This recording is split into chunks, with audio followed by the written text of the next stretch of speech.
Students, अब हम लोग इलेक्ट्रिक मोटर का वर्किंग पढ़ेंगे।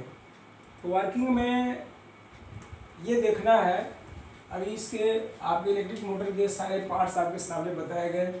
इसमें magnetic pole N, magnetic pole S के बीच में जो मैग्नेटिक फील्ड होता है, एक पार्ट ये है magnetic field, strong magnetic field. A B C D हमारा कॉइल है, रेक्टेंगुलर कॉइल है, जो इसके बीच में फ्रीली रोटेट करने के लिए फिक्स रहता है।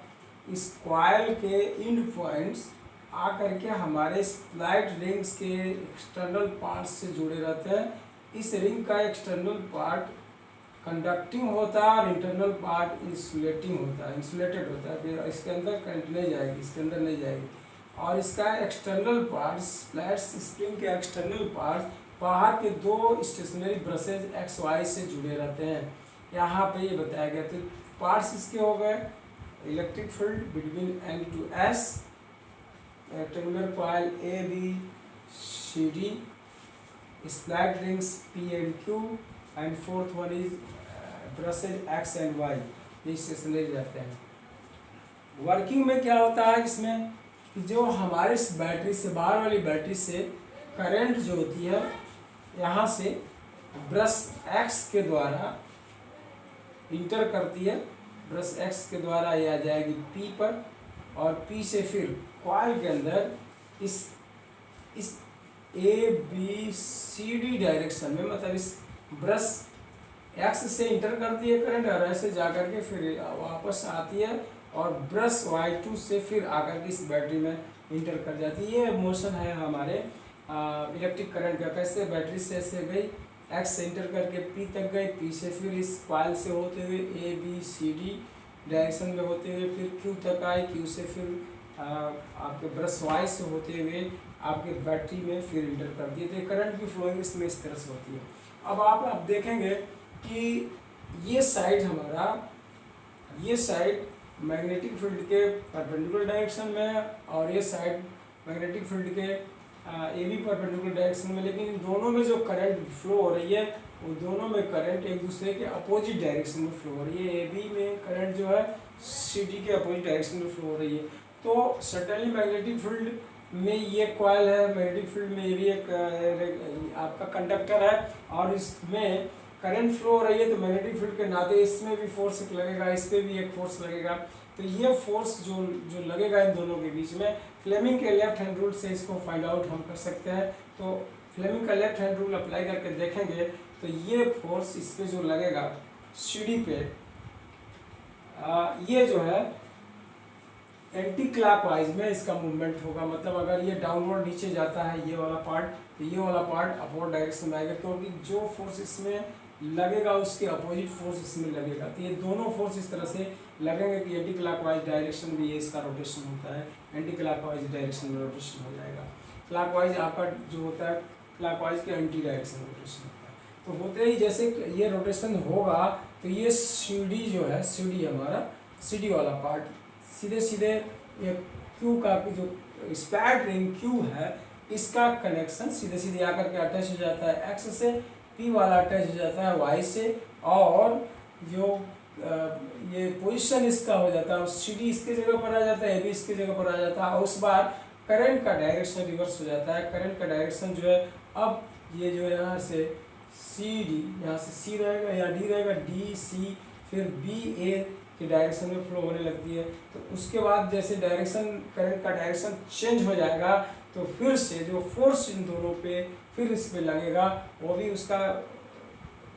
भी चेंज रिवर्स हो जाएगा, और उस बार अगेन ये कॉइल हमारा उसी सेम डायरेक्शन में मूव करेगा। तो उसी को एक्सप्लेन करने के लिए इसमें वर्किंग में बताया गया है। क्या है? Current in the coil ABCD इंटर्स from source battery through the brushes x.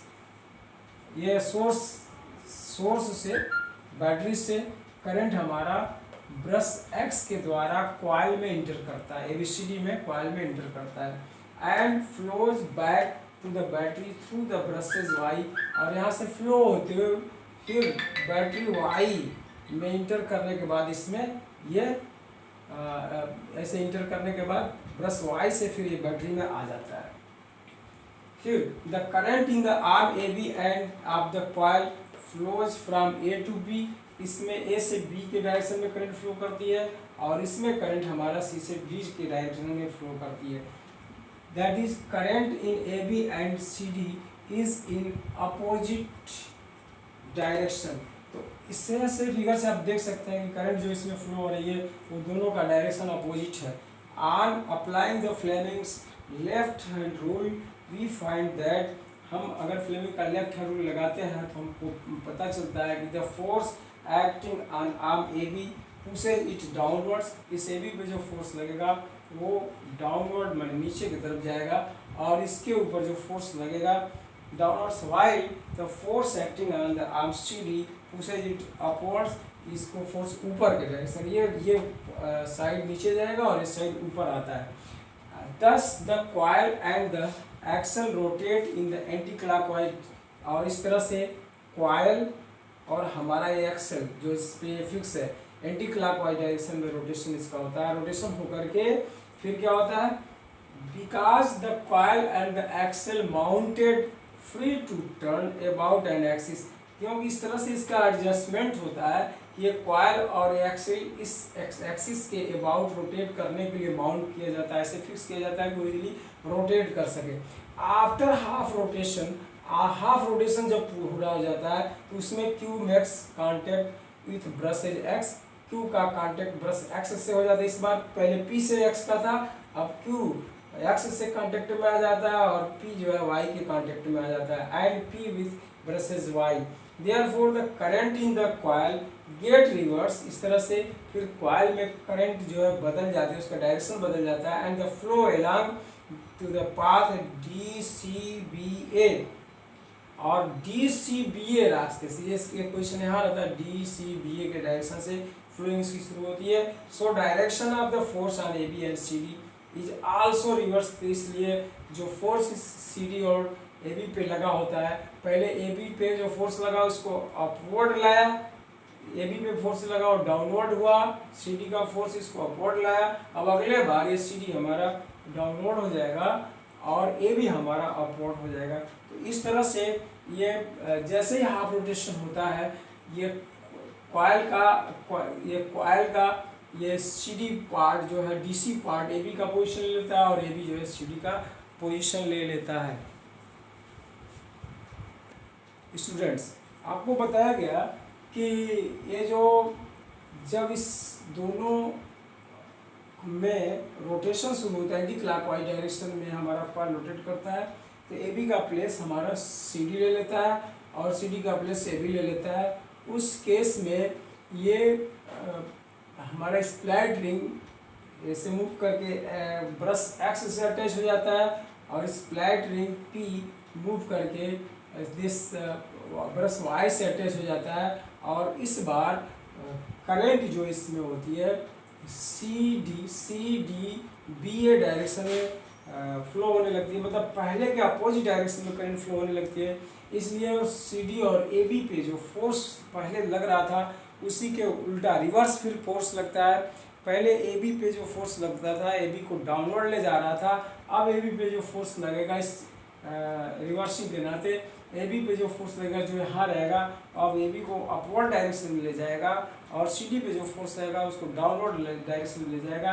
तो एक कंप्लीट हाफ डायरेक्शन जो पहले हाफ डायरेक्शन में जिस डायरेक्शन हमारी कॉइल मूव की थी, फिर से अगले हाफ कम रोटेशन में भी उसी डायरेक्शन में कॉइल हमारी मूव करती है और इससे एक कंप्लीट रोटेशन इसका होता रहता है। बार बार कॉइल के साइड AB और CD में करंट के डायरेक्शन चेंज होते रहते हैं और कॉइल हमारी कंटिन्यू मोशन में रहती है, एक्सल भी साथ साथ रोटेट करती है। एक्सल के इस रोटेशन का यूज़ हम अपने मैकेनिकल वर्क में करते हैं। इस तरह से हमारा ये मोटर इलेक्ट्रिक मोटर आपका इलेक्ट्रिकल एनर्जी को मैकेनिकल एनर्जी में ट्रांसफ़र करता है। उसको उसकी आगे ऐसे बताया गया जैसे ही ये रोटेट होकर के पोजीशन इसका बदलता है वैसे इन दोनों के ऊपर जो फोर्स लगता है उसका भी डायरेक्शन बदल जाता है, जिससे अब जो है पहले जो AB हमारा डाउनवर्ड जा रहा था AB अपवर्ड आएगा और CD जो अपवर्ड जा रहा था डाउनवर्ड आएगा। उसको यहाँ से लिखा गया कि 10 जैसे फोर्स रिवर्स होता है, दिस स्प्लाइट रिंग क्यू अगर एक्स के पास और पी हमारा वाई से अटैच हो गया, ए बी हमारा इधर सी डी का पोजीशन ले लिया, सी डी डी सी का पोजीशन ए बी ले लिया, तब क्या होता है, thus the arm A B is now pushed up and arm C D is now pushed down. इस कंडीशन में जो आर्म हमारा ए बी डाउनवर्ड पुश हो रहा था अब अपवर्ड डायरेक्शन में आएगा, और सी डी जो अपवर्ड आ रहा था वो डाउनवर्ड में जाएगा। Therefore, the coil and the axle rotate half a turn more in the same direction। इस तरह से कॉइल और एक्सेल फिर से इस आधे रोटेशन में, हाफ रोटेशन में उसी डायरेक्शन में मूव करते हैं जिस डायरेक्शन में पहले वो मूव किए थे। The reversing of current is repeated at each half rotation, her half rotation पे इस तरह से रिवर्सिंग ऑफ करंट हमारा होता रहता है, का रिपीटेशन होता रहता है, giving rise to a continuous rotation of the coil with the axle. और इससे हमारा इस कॉइल में एक डायरेक्शन में, कॉइल और एक्सेल दोनों एक डायरेक्शन में कंटिन्यूअस मोशन में, रोटेशन में रहते हैं।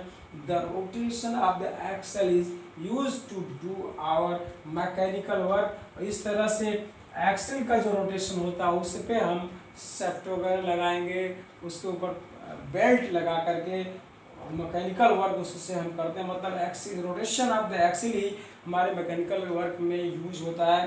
This way electric motor converts electrical energy into mechanical energy. इस तरह से इलेक्ट्रिक मोटर हमारे इलेक्ट्रिकल एनर्जी को मैकेनिकल एनर्जी में ट्रांसफ़र करता है। तो ये आपका इलेक्ट्रिक मोटर का सारा पार्ट्स आपके सामने, इसकी वर्किंग सब आपके सामने।